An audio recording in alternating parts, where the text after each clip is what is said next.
Hi everyone, my name is Juliana Guzman and I'm going to discuss the introduction about identifying and managing the cost of BPO.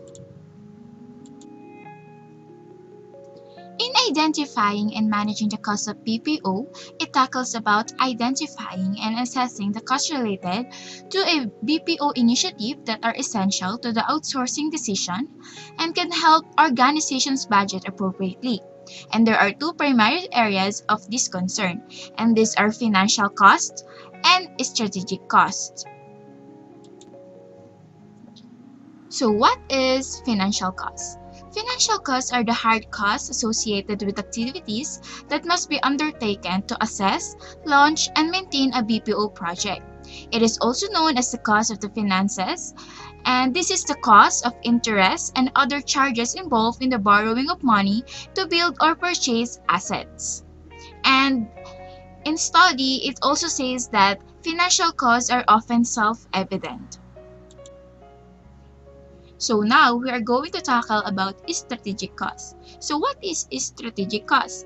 Strategic costs are the soft costs that are difficult to quantify but can profoundly affect the firm's ability to compete. Strategic cost analysis is comparison of one entity's cost position to another. And cost analysis compares everything from the price paid for raw materials right to the price customer pay for the finished product.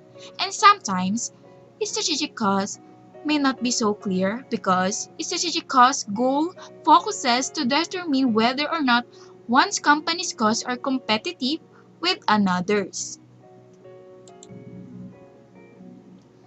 Total cost management. So what is total cost management? Total cost management refers to the process of identifying and developing a strategy for managing the cost associated with initiating and managing a BPO project. And this is also a systematic approach to managing costs throughout the life cycle of any enterprise, program, facility, project, product, or service. And when organizations are seeking to undertake a BPO project, they can lessen the potential for expensive surprises by using this kind of approach. BPO Life Project Cycle. So what is BPO Life Project Cycle? It is also known as high-level view, and it has 5 phases. The first is analyze opportunity, the second is to select vendor, the third is develop contract, the fourth is transition, and the 5th phase is operate. Each phase of the life cycle has multiple costs associated with it, and some are obvious and directly attributable to the project, and some others are hidden and less easily attributed. By using a total cost management approach, these costs will be easily identified, estimated, and attributed to the project. BPO project TCM model, or also known as BPO total cost management. Total cost management involves the over or direct costs that can be linked to the BPO project and hidden costs that are quantifiable but less easy to identify. And it has also a opportunity costs that are non-quantifiable but capable of being identified and estimated by using the BPO total cost management. Analysis phase costs. Analysis phase costs is a kind of approach to identify and select BPO opportunities.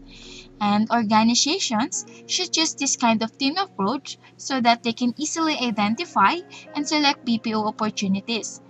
And sometimes, these costs are associated with removing individuals from their regular jobs that can be calculated in several ways. One is to count the hours spent on the BPO analysis for each BAT member, and then you will gonna multiply it by the hourly wage for that individual. And then the result of this calculation is automatically attributed to the BPO project. This kind of approach is often referred as transfer pricing. And the other one is what we call task-based costing. And this is a kind of method that can be estimated to forecast personnel costs that are associated with the project. Good day everyone, my name is Judith Martinez and I'm going to discuss the cost of third-party support, value of learning from consultant, mitigating analysis phase cost, and identifying a vendor. First is cost of third-party support. Another direct cost associated with the BPO analysis phase involves third-party professional support that may be required to assist the team. Some of them are BPO consultants, market research specialists, change management consultants.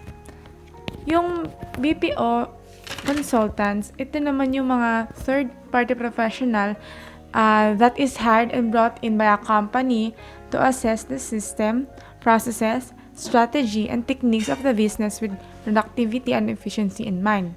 Since ang mga consultant ay third-party, hindi sila employee ng isang company, hindi sila nagiging biased and they are able to evaluate the company and what is doing from the outside perspective.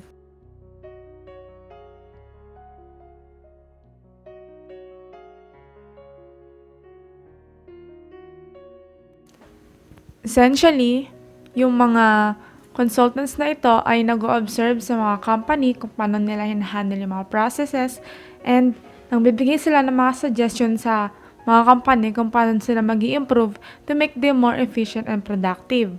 Halimbawa na lang, yung isang BPO consultant ay nagre-review ng mga computer systems and softwares ng isang company na ginagamit for daily use business functions. And then, pwedeng makita ng mga consultant na yung mga computer system and softwares na yun ay na-fulfill naman yung needs ng isang business or pwede naman yung masuggest na pwedeng i-upgrade o i-change yung technology na ginagamit nila. Let's now move on to market research specialists. They are the ones to assess consumer preferences to help organizations decide how to shape, advertise, and market their products and services. Some of their duties and responsibilities are devise and evaluate methods for collecting data, such as surveys, focus groups, questionnaires, interpret data, measure effectiveness of marketing programs and strategies, and present their findings to executives and clients through charts, graphs, and other visual means. Change management consultants. They are the one who is responsible for implementing new concepts within the company and helping transform the ways in which the organization operates. They must be also capable of assessing situations, taking employees and business aims into consideration. This cost can be estimated at the beginning of the project using several indicators, including prior BPO knowledge among BAT members and the organization as a whole, organizational history with BPO, re-engineering, or other transformational change programs, top management support for BPO in the organization. Yung knowledge ng BAT member or BPO analysis team ay isa rin sa mga factor ng mga cost nito dahil ang mga kakulungan ng ganitong background ay nire-require na mag-invest in outside support. Kaya, training and preparation cost should be estimated. Organizational history with major changes programs can also reduce the BPO analysis cost. Yung mga firms na merong ganitong history, whether engineering, total quality management, or something like that na suited para sa self-examinational process at na nire-require para sa mga BAT performance. A history with transformational change, especially if the experience was positive, can ease the burden of the analysis process. Individuals throughout the firm will be more willing to cooperate and work hard to analyze BPO opportunities if they believe the process will result in positive changes. BAT members must perceive that they are empowered to dedicate their time to the analysis process. Let's now move on to value of learning from consultants. Hidden costs associated with the BPO analysis phase includes those that arise from the lack of organizational capability to analyze the opportunity. Reliance on third-party consultants to assist the BPO analysis is common and in many cases recommended. Pero, ang over-reliance sa consultant can lead to additional project cost throughout the implementation, transition, maintenance phases of the initiatives. To avoid this hidden cost, BAT members and others should learn as much as possible from the third-party professionals. Kaya dapat yung organization ay i-develop yung internal BPO champions na silang magiging responsible para sa pag-absorb, pag-analyze, pag-communicate, at pag-document ng mga knowledge na natutunan nila from third parties and through the BAT's internal research process. Mitigating analysis phase cost. Cost associated with the BPO analysis phase can be mitigated through a variety of tactics. For example, the exercise of mapping organizational process in the interest of determining their sustainability for BPO also reveals opportunity for re-engineering. Yung re-engineering, ito yung pagre-reorganize ng operation sa isang organization para ma-improve yung efficiency nito. Another cost mitigation tactic includes the potential for a general improvement in work productivity as a natural result of organizational self-examination. Dito na pumapasok yung Hawthorne effect. The reference is the famous studies conducted between 1924 and 1932 at the Hawthorne plant of Western Electric na kung saan yung mga employees ay nag-i-increase yung performance nila dahil sa presence ng mga researchers. Organizations can encourage operating performance improvement during the course of PPO analysis based on this effect. Let's now move on to implementation phase cost. The result of the analysis phase is a decision about implementing a BPO initiative. Implementation has several sub-phases associated with it, including identifying a suitable outsourcing vendor or partner, negotiating a contract, establishing a project map for the transition. Identifying a vendor or partner. One of the first decisions in any organization must make after identifying a BPO opportunity is whether to hire a third-party intermediary to assist with the implementation. The decision is really important. Yung mga third-party intermediaries na to, yung mga nag-i-specialize sa mga RFP or request for proposal, drafting, distribution, at pagre-respond sa mga evaluation na siyang nakakatulong makareduce ng time para ma-identify kung sino yung mga suitable outsourcing vendor and allow internal staffs na maging focus lang sila sa internal issues ng isang company.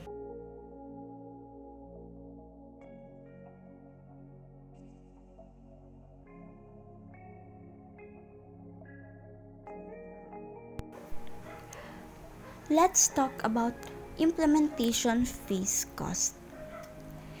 Implementation phase cost has one key activity, and this is to install new system in its target environment.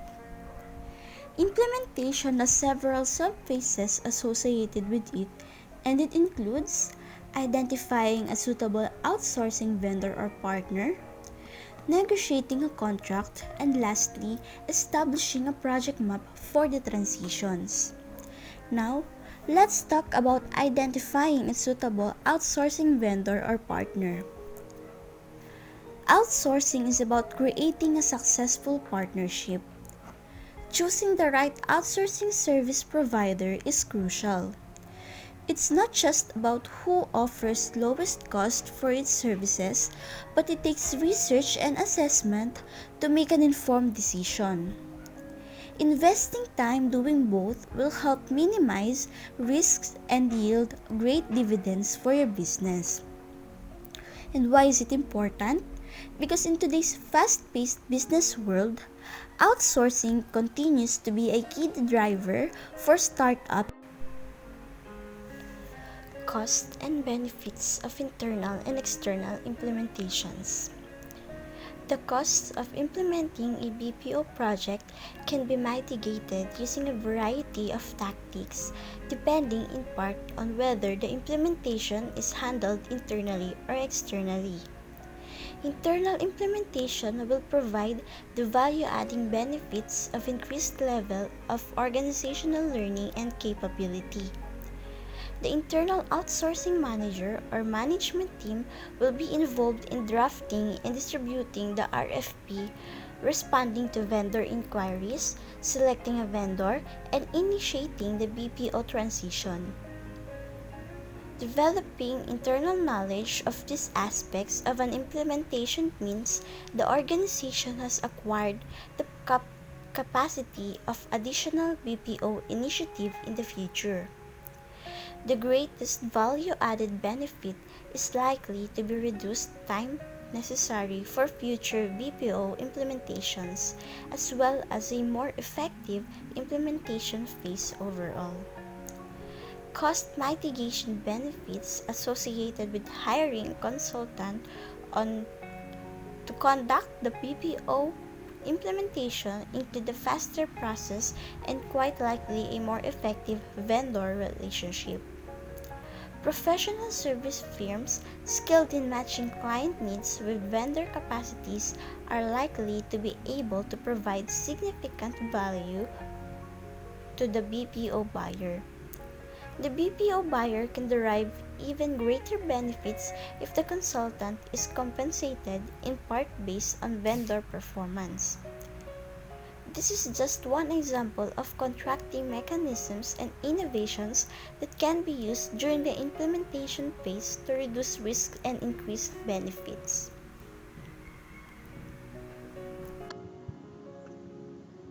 Hello guys! Now, I'm going to discuss about transition phase cost.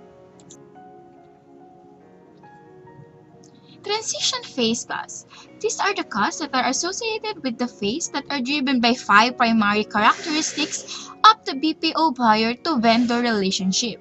And the 5 phases of this are: 1 is the asset ownership and location, 2 is the depth of relationship, 3 is the breadth of relationship, 4 is the third-party involvement, and the last is the process adaptation. And the first phase is the asset ownership and location.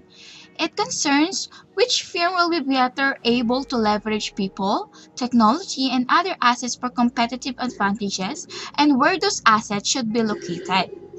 This decision about where assets will be located also has cost implication, and retaining a presence on the buying organization's premises usually means that the transition can be completed more quickly than by moving assets off-site. But not that necessarily, because there are many advantages to keep assets on-site, including the fact that it is far easier to retain existing personnel than many of whom who will be unwilling to relocate to the vendor. And the process remains on or off-site, so that means there will be a need to transfer process-related information, knowledge, and controls in this phase. The second phase is about the depth of relationship. It refers to the costs associated with developing and maintaining a strategic relationship with the vendor. That means it is the commitment to developing such a relationship will be more costly depending on the expectation for value extraction. Because the greater the value expected to be extracted from the relationship, the more and time resources will be required to develop and maintain the relationship. The third phase that I'm going to discuss is about the breadth of relationship. It refers between the buyer and the vendor refers to the range of processes that are outsourced. It means that this is the decision about the breadth of processes to outsource to a particular vendor that has a both direct and hidden costs. And there are also multiple processes that may reduce costs when familiarity and trust has been developed. The fourth phase is about the third-party involvement. This is the one who assists the integration of both the vendors and the initiating organization system. It means that it is the one who helps to manage a smooth transition between the vendors and initiating organization system. It is also the middleman so that there could be a transparency between them. The fifth phase, or the last phase, is about the process adaptation. This is the period of adjustment as the process is transition. It means that this is the time when you gonna adjust, and some will simply resist the changes. And it is also the period of adjustment where you can see the productivity levels if the transition will ever reach the goal efficiently. How the process reverses negative effects. Transition phase costs are mitigated by the fact that the BPO decision has been made and the wheels of change set in motion. It means that it creates possible productivity sapping dangers or the negative effect because that is usually reversed once the organization is clearly pursuing its new objectives. And the resistance of the organizational change decision to move forward is the decision that is made, and the mental energy that had been previously applied to blocking or resisting the change is now gonna be committed to adapting and adjusting to the new way of doing business or to moving on.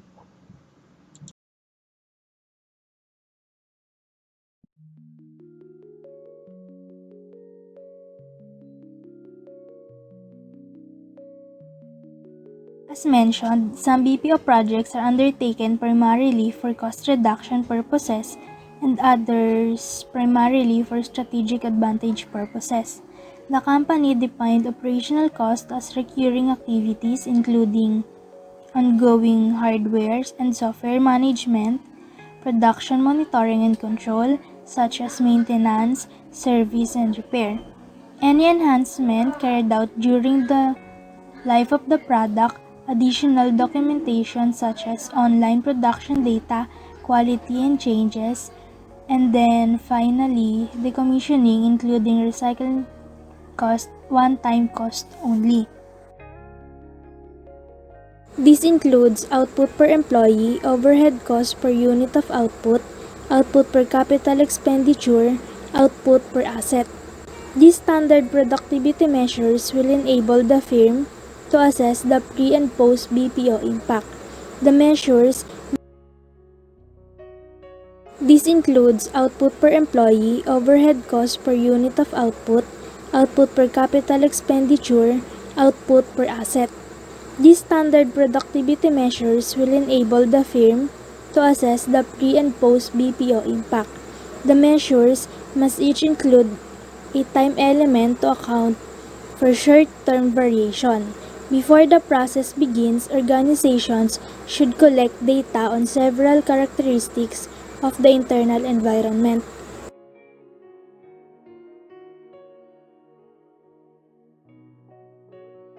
Productivity has often been cited as a key factor in industrial performance, and actions to increase it are said to improve more profitability and wage earning capacity of the employees. Productivity is a crucial factor in production performances of firms and nations.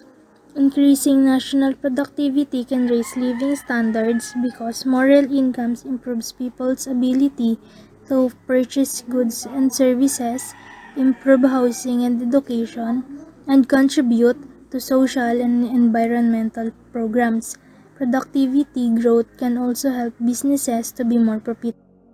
This includes employee understanding of organizational strategy, employee morale and sense of job security, employee capacity to deal with change. These various data points will help establish appropriate information and communication programs during and after BPO implementation. Research has clearly shown that people are more productive and likely to pitch in throughout a change process if they understand the rationale and direction of the change.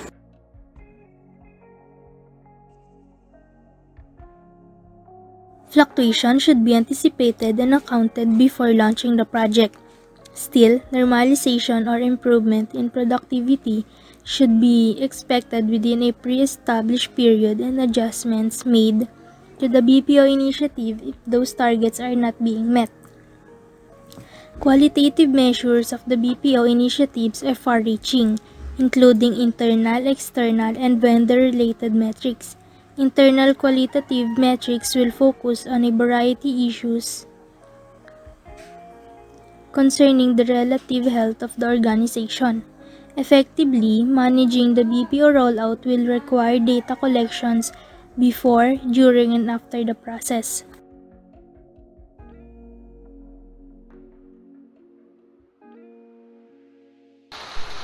Hello everyone, I am Angelica S and I will report the three key external audiences, strategic cost, and the complex buyer-vendor relationship. External factors to monitor includes issues related to customers, competitors, and shareholders. A knowledge management should always be transparent from one firm to another, and reciprocal exchange of insights should be considered routine. It boosts the efficiency of an organization's decision-making ability. Customer is a person or an organization that buys goods or services from a store or business. They are the biggest disruptor of all. We all know that only customers create value. It plays a crucial role in a business because they possess the power to see a company's prosper or fall. Competitors is a person, company, team, or entity that competes against another entity or person. It is important to your business because it enables you to identify your specific and unique traits that are appealing to customers. By identifying and harnessing these traits will enable you to market your business more effectively and bring in new customers. Shareholders, also referred to as stockholders, is a person, company, or institution that owns at least one share of a company's stock, which is known as equity. Because shareholders are essentially owners in a company, they reap the benefit of business success. These rewards come in the form of increased stock valuations or as financial profits distributed as dividends. A complex buyer-vendor relationship. The final qualitative data points that must be collected involve those between the organizations and the BPO partner. Major strategic component of a BPO initiative is the relationship between buyer and vendor. Relationship laws are those that are involved in courting, establishing, and maintaining a relationship with a BPO vendor. Service Level Agreements or SLAs specify actions to be taken to ensure customer satisfaction. It establishes measurable standards, clarify expectations, and focus on customer service. Hidden costs associated with developing and maintaining the buyer-vendor relationship concerns interpersonal skill issues. What is interpersonal skills? These are the behaviors and tactics a person uses to interact with others effectively. In the business world, the term refers to an employee's ability to work well with others. Strategic cost. The strategic costs associated with BPO center on the potential loss of organization learning that results from placing a process under the control of an external service provider. What is a non-core process? It is an engagement considered to be outside of the business activities or operations that are the main revenue source of the business. It must be undertaken with careful forethought because it is never clear how future competitive conditions will unfold and what types of competencies will be required.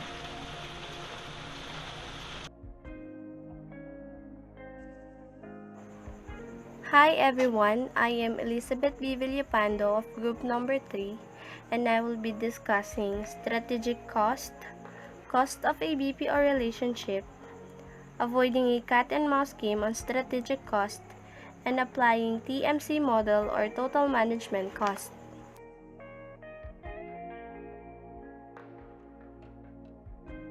So let's begin with the definition of strategic cost. It is a comparison of one entity's cost position to another. Cost analysis compares everything from the price paid for raw materials right to the price customers paid for the finished product. The goal of the strategic cost is to determine whether or not one company's costs are competitive with another's. The strategic cost associated with BPO center on the potential loss of organizational learning that result from placing a process under the control of an external service provider.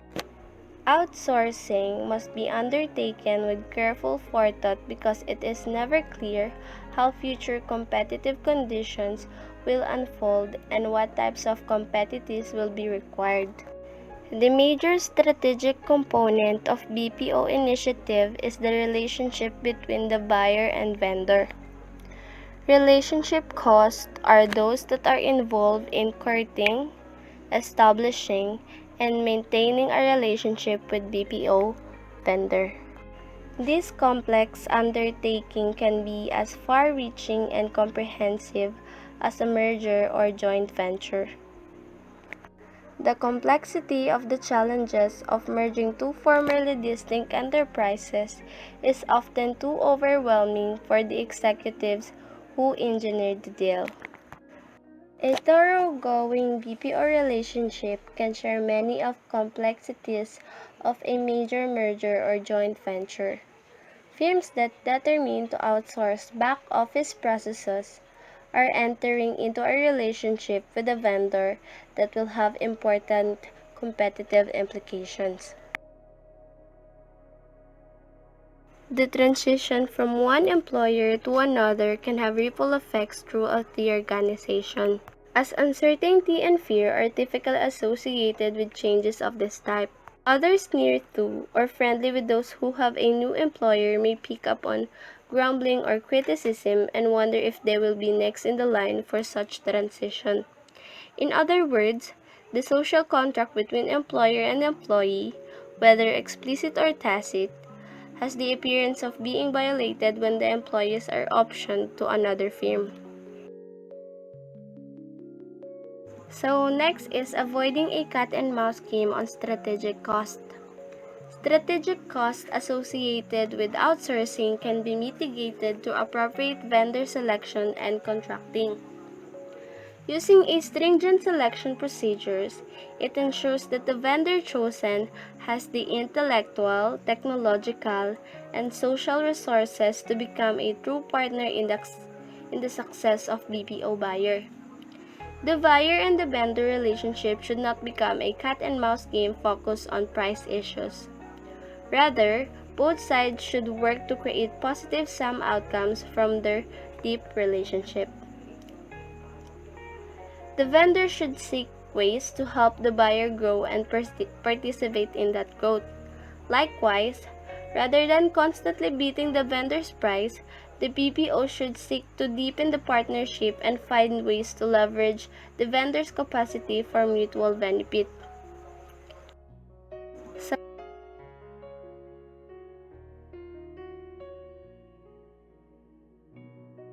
So let's proceed to applying the TCM model or total cost management. So what is TCM?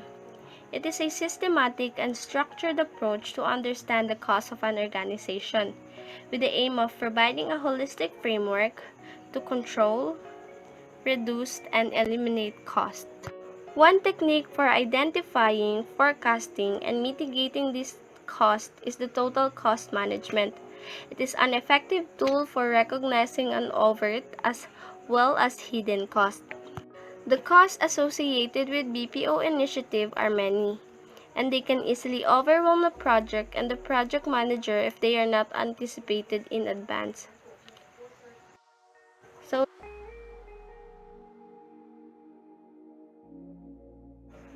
hidden costs associated with the vendor relationship are primarily centered on the impact of transitioning formerly internal processes to external control. For example, in many outsourcing relationships, employees of the BPO buyer become employees of the vendor,